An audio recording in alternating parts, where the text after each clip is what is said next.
வணக்கம் அன்பர்களே. ஓம் சரவணபவ சேனல் வாயிலாக உங்களை சந்திப்பதில் பெருமகிழ்ச்சி அடைகிறேன். இன்றைய பதிவு ஆவணி மாத ராசி பலன்கள். முதலில் இந்த ஆவணி மாதத்தினுடைய கிரக நிலைகளை பார்க்கலாம். அதன்படி ரிஷபமனையில் குருவும் செவ்வாயும் இணைந்திருக்க இந்த ஆவணி மாதம் 10ஆம் தேதி, அதாவது 26/8/2024 அன்று செவ்வாய் பகவான் மிதுனமனைக்கு பயிற்சியாகிறார். புதன் பகவான் வக்ரம் பெற்று கடகமனையில் வீற்றிருக்க இந்த ஆவணி மாதம் 19ஆம் தேதி அன்று, அதாவது 4/9/2024 அன்று சிம்மமனைக்கு பெயர்ச்சியாகிறது.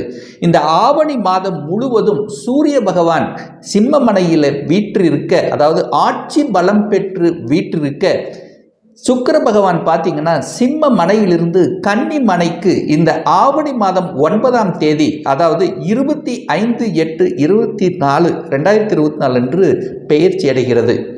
கேது பகவான் கன்னி மனையிலும் ராகு பகவான் மீன மனையிலும் வீற்றிருக்க, சனி பகவான் வக்ரம் பெற்று கும்பமனையில் இருக்க, இந்த மாதத்தினுடைய தொடக்கத்தில் பார்த்தீங்கன்னா சந்திர பகவான் மகரமனையில் இருக்கிறார். ஸோ இந்த கிரக அமைப்புகளை வைத்துக்கொண்டு இந்த ஆவணி மாதம் என்ன மாதிரியான பலன்கள், சாதகம் என்ன, பாதகம் என்ன, எதை செய்யலாம், எதை செய்யக்கூடாது, என்ன மாதிரியான தெய்வ வழிபாடு உகந்தது என்பதை பற்றித்தான் இந்த பதிவில் நம்ம டீட்டெயிலாக பார்க்க போகிறோம். அதற்கு முன்னால் நம்முடைய சேனலை ஃபர்ஸ்ட் டைம் நீங்கள் பார்ப்பவர்கள் என்றால் மறக்காம சப்ஸ்கிரைப் பண்ணிக்கிங்க. ரிஷபராசி அன்பர்களே, இந்த ஆவணி மாத பலன்களை பார்க்கும் பொழுது உங்கள் ராசி அதிபதி என்று சொல்லக்கூடிய சுக்கிர பகவான் பார்த்தீங்கன்னா இந்த ஆவணி மாதம் 9ஆம் தேதி என்று நீச்சமாக போய் அமர்ந்திருக்க போகிறார். ஸோ ராசிநாதன் நீச்சமாயிடுறாரே, நமக்கு ஏதாவது பெரிய கெடுபலன்களை ஏற்படுத்தி விடுமோ என்ற ஐயப்பாடு ஒரு சிலர் கெடலாம். நிச்சயமாக இல்லை. ஏன்னா சுபர் என்று சொல்லக்கூடிய உங்கள் ராசிநாதன் சுக்கிரன் 5ஆம் இடத்தில் கோணத்தில் போய் அமர்ந்திருப்பது நல்லதுதான். அது நண்பருடைய புதனுடைய வீட்டில் இருக்கக்கூடிய தன்மை, மேலும் குருவினுடைய பார்வை பெற்றிருக்கக்கூடிய சுக்கிரன் பெரிய கெடுபலன்களை ஒன்றும் கொடுத்து விட போவதில்லை. குரு 8ஆம் அதிபதியாக இருந்தாலும் 11ஆம் அதிபதியாக இருக்கிறதுனால, குரு என்கின்ற இயற்கை சுபராக இருக்கிறதுனால, அது உங்க ராசியில் இருக்கிறதுனால பெரிய கெடுதல்கள் ஒன்றும் ஏற்படுத்த போவதில்லை. ராசிநாதன் நீசாங்கிறதுனால என்ன, எந்த ஒரு புதிய விஷயமாக இருந்தாலும் கொஞ்சம், அதாவது யோசித்து மற்றவர்கள் குடும்ப உறுப்பினருடன் கலந்து பேசி முடிவெடுப்பது சிறப்பு என்பதை ஞாபகத்தில் வைத்துக் கொள்ளுங்கள். 2ஆம் அதிபதியாக இருக்கக்கூடிய புதன் பகவான் பார்த்தீங்கன்னா 3ஆம் இடத்தில் உட்கார்ந்திருக்கார். அங்கே கடகமனைங்கிறது அவருக்கு பிடிக்காத ஒரு இடம்தான், ஒரு எரிச்சல் ஊட்டக்கூடிய தன்மையில் இருந்தாலும் இந்த மாதம் 19ஆம் தேதி அந்த புதன் பகவான் தனக்கு 3ஆம் இடம் என்று சொல்லக்கூடிய சிம்ம மனையில் வந்து அமர்வது உங்களுக்கு மேன்மையை தரக்கூடிய அமைப்பு, அதாவது தனம் பெருகக்கூடிய தன்மை. அப்போ என்ன, ஒரு 19ஆம் தேதி வரை பார்த்தீங்கன்னா பணம் சார்ந்த விஷயத்தில் கொஞ்சம் கவனம், வாக்கு சம்பந்தப்பட்ட விஷயத்தில் கொஞ்சம் கவனம், செலவு அதிகமாக கூடிய தன்மை. அப்போ செலவு சார்ந்த விஷயத்தில் கொஞ்சம் கவனமாக, தேவையில்லாத இடத்துல பணத்தை இது பண்ணுறது, அதாவது பணத்தை கொடுப்பது, முன்பின் தெரியாதவர்களோட, அதாவது யாருக்காவது ஜாமீன் கையெழுத்து போடுவது, ஸோ இந்த மாதிரியான விஷயத்தை தவிர்த்து கொள்வது நலம்.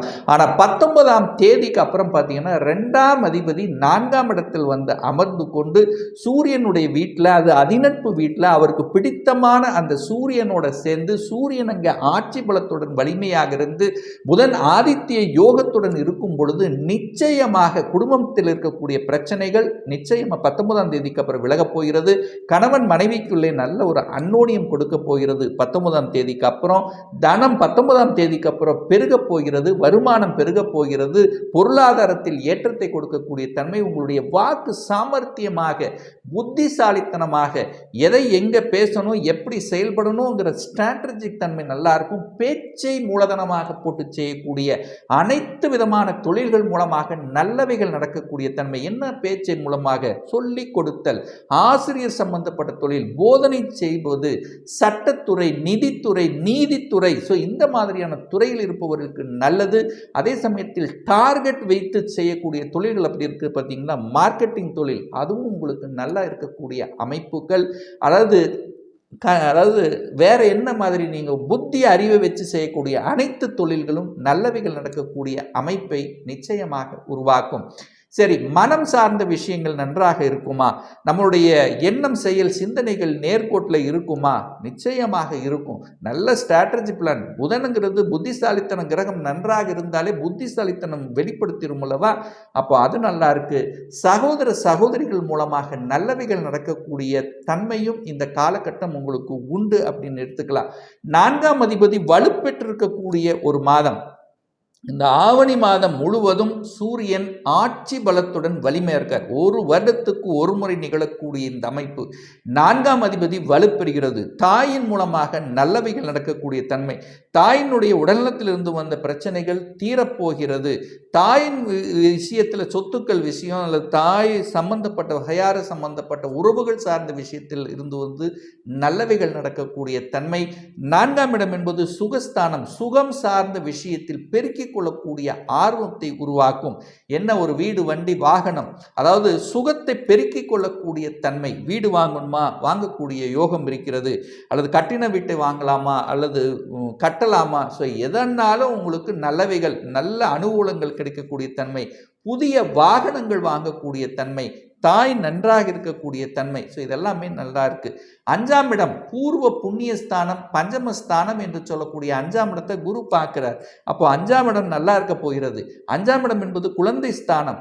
அந்த குழந்தை ஸ்தானத்தை குரு பகவான் பார்க்கக்கூடிய நிகழ்வு, அதாவது குழந்தை காரகன் குழந்தை ஸ்தானத்தை பார்க்கும்போது இப்போ குழந்தை பாக்கியத்துக்காக அந்த நிகழ்வுக்காக இருக்கின்றவர்களுக்கு நல்ல செய்தி கொடுக்கக்கூடிய தன்மை.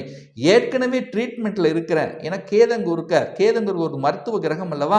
அப்போ ஏற்கனவே ட்ரீட்மெண்ட்ல இருக்கக்கூடியவர்களுக்கும் கூட இந்த மாதம் சக்சஸ் கொடுக்கக்கூடிய ஒரு நல்ல காலகட்டம். குழந்தைகள் நன்றாக படிப்பார்கள். படிப்பு என்ன படிக்கணும்னு ஆசைப்பட்டிருந்தாலும் அந்த கோர்ஸ் கிடைச்சிரும். அங்கே போய் படிக்கக்கூடிய தன்மை. ஒரு சிலர் தன்னுடைய ஊரை விட்டு வெளியே சென்று ஹாஸ்டலில் தங்கி படிக்கக்கூடிய தன்மை. ஒரு சிலர் வந்து பார்த்தீங்கன்னா வெளிநாட்டில் போய் படிக்கக்கூடிய தன்மை. யூஜியாக இருக்கட்டும் அல்லது பிஜியாக இருக்கட்டும் படிக்கக்கூடிய வாய்ப்புகள், சந்தர்ப்பங்கள் நல்லா இருக்கு. கடன், நோய் எதிர்ப்பு, பகை நமக்கு அதிகமாக கொடுக்குமான்னு நிச்சயம் இல்லை. 6க்குரியவன் தனக்கு 12ல் போய் அமர்ந்து நீசமாக இருக்கின்ற காரணத்தால் அப்படி ஒன்றும் பெரிய கெடுபலன்கள் ஒன்றும் உங்களுக்கு கொடுக்க போகிறதில்லை. கடன், நோய் எதிர்ப்பு, பகை எதனாலும் சமாளிக்கக்கூடிய ஒரு நல்ல மாதமாகத்தான் உங்களுக்கு அமைகிறது. 7ஆம் இடத்தில் குரு பார்க்கின்ற காரணத்தால் திருமணம் சார்ந்த அனைத்து விதமான சுப காரியங்கள் நடக்கக்கூடிய தன்மை. கடந்த ஒரு வருடமாக குரு வந்து 12ஆம் இடத்தில் குரு பலன் இல்லாமல் இருந்த நிகழ்வுகள் இப்ப ரிஷபராசி என்பவர்களுக்கு நல்ல ஒரு செய்தி. என்ன, கல்யாண செய்தி இருக்கிறது. கல்யாண வரன் உங்களுக்கு அமையும். ஆசைப்பட்ட வரன் உங்களுக்கு அமையும். நல்லவைகள் நடக்கக்கூடிய, திடீரென்று ஃபிக்ஸ் ஆகக்கூடிய அமைப்புகள் அத்தனையும் உங்களுக்கு சிறப்பாக இருக்கு. கூட்டுத் தொழில், கூட்டாளிகள் சார்ந்த விஷயங்கள், புதிய நண்பர்கள் கிடைப்பார்கள். ஏற்கனவே நண்பர்கள் கோபித்து கொண்டு நண்பர்களோட பிரச்சனையோட இருந்தவர்கள் எல்லாம் இப்போ மறுபடியும் அதாவது ரீகனெக்ட் ஆகக்கூடிய தன்மைகள் நன்றாக இருக்கிறது. 8ஆம் அதிபதி லக்னத்தில் இருக்கிறதுனால மட்டும்தான் என்ன, கொஞ்சம் எதிர்மறை எண்ணங்கள், நெகட்டிவ் தாட்ஸ்ங்கிறது அப்பப்போ வந்து விலகும். எதிர்மறை எண்ணங்கள் தோன்றும். அப்போ பாசிட்டிவ் எண்ணங்களை வளர்த்து கொள்ளணும்ங்கிறத மட்டும் ஞாபகத்தில் வச்சுட்டா நல்லது. 9ஆம் இடத்தை குரு பார்க்கிறது ரொம்ப நல்லது. என்ன, 9ஆம் இடம் என்பது பாக்யாதிபதி. அந்த பாக்யஸ்தானத்தை குரு பார்க்கின்ற காரணத்தால் ஒரு சுப கிரகம் பார்க்கறதுனால கெடுக்க போவதில்லை. வெளிநாட்டு விஷயங்கள் நல்லா இருக்கு. அதே சமயத்தில் பார்த்தீங்கன்னா இந்த சட்டம் சம்பந்தப்பட்ட, நிதித்துறை சம்பந்தப்பட்ட துறையில் இருப்பவர்களுக்கு நல்ல பாக்கியத்தை கொடுக்கக்கூடிய அமைப்பு. ரிசர்ச் சம்பந்தப்பட்ட துறையில் இருப்பவர்களுக்கு நல்லவைகள் நடக்கக்கூடிய தன்மை. தகப்பன் மூலமாக நல்லவைகள், அதாவது தகப்பன் அப்படின்னா சூரியன் ஆட்சி பலத்தோடு இருக்கார். அப்போ 9ஆம் வீட்டை குரு பார்க்கிறார். சூரியன் நல்லா இருக்கு. அப்போ என்ன, தகப்பன் மூலமாக நல்லவைகள். தகப்பன் சார்ந்த துறைகள் அல்லது தொழில்கள் இருக்கிறவர்களுக்கு நல்லது. தகப்பனால அனுகூலம், ஆதாயம், ஏதாவது ஒன்று நல்லவைகள் நடக்கக்கூடிய ஒரு நல்ல மாதமாக அமைகிறது. அரசாங்க துறையில் என்ட்ரி ஆகிறதுக்கு, அரசாங்க ஜாப் கிடைப்பதற்கு, அரசு துறையில் அதாவது புதிய ஒப்பந்தங்கள் கிடைப்பதற்கும், அரசு சார்ந்த விஷயத்தில் ஏதாவது ஒரு ரூபத்தில் தடைகளை கொடுத்து கொண்டிருந்த விஷயங்கள் இப்போ எடுத்து செய்தால் அது வெற்றி கிடைக்கக்கூடிய தன்மை இருக்கிறது. அரசியல்வாதிகள், புதிய பதவி கிடைக்கக்கூடிய ஒரு நல்ல அங்கீகாரம் கிடைக்கக்கூடிய அமைப்புகள்.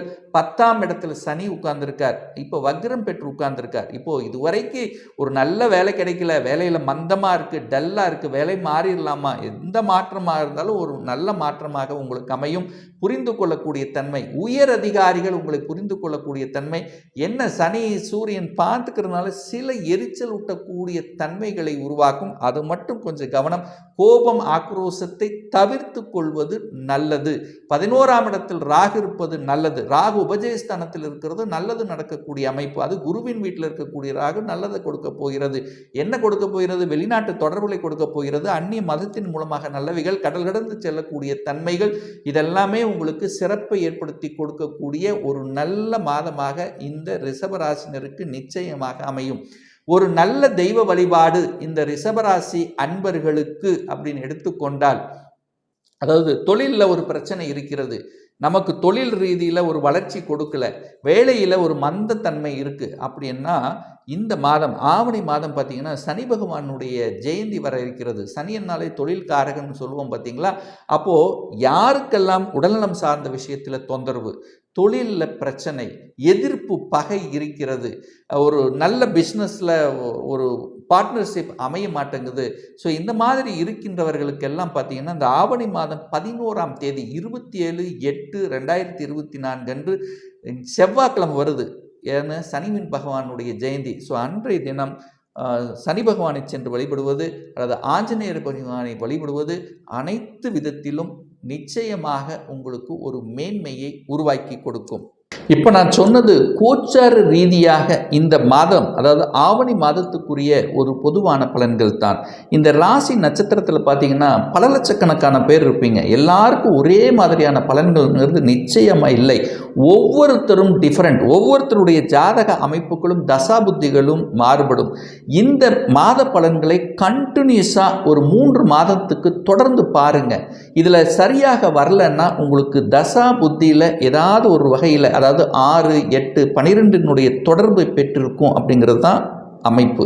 சரி, ஒரு துல்லிய பலன் வேணும் அப்படின்னா உங்கள் ஜாதகத்தில் கிரகங்கள் எப்படி இருக்கிறது, என்ன ஆதிபத்தியத்தில் இருக்குது, எந்தெந்த டிகிரியில் இருக்கா, இப்போ தசா புத்தி அந்தரம் சூட்சம் என்ன நடக்கிறது, இதை பொறுத்து நீங்கள் கேட்கக்கூடிய எந்த கேள்வியாக இருந்தாலும் சரி, இந்த 2024ஆம் வருடம் சொந்த தொழில் செய்வதற்கான விதி கொடுப்பினை நம்முடைய ஜாதகத்தில் இருக்கிறதா, அப்படி இருக்கக்கூடிய பட்சத்தில் எந்த தொழிலை நம்ம செய்யலாம், என்ன படிப்பு படித்தால் நமக்கு மிகவும் நன்று, அல்லது எப்போ நமக்கு திருமணம் ஆகும், திருமணம் தடைப்பட்டு கொண்டே இருக்கிறது, எப்போ தான் நமக்கு திருமணம் நடக்கக்கூடிய சந்தர்ப்பங்களை உருவாக்கும், எப்போ நமக்கு குழந்தை பேர் உண்டாகும், எப்போ நம்ம வீடு கட்டலாம், எப்போ எனக்கு ப்ரமோஷன் கிடைக்கும், இது போன்ற கேள்விகளுக்கு துல்லிய பலனை நம்மால் கூற முடியும்.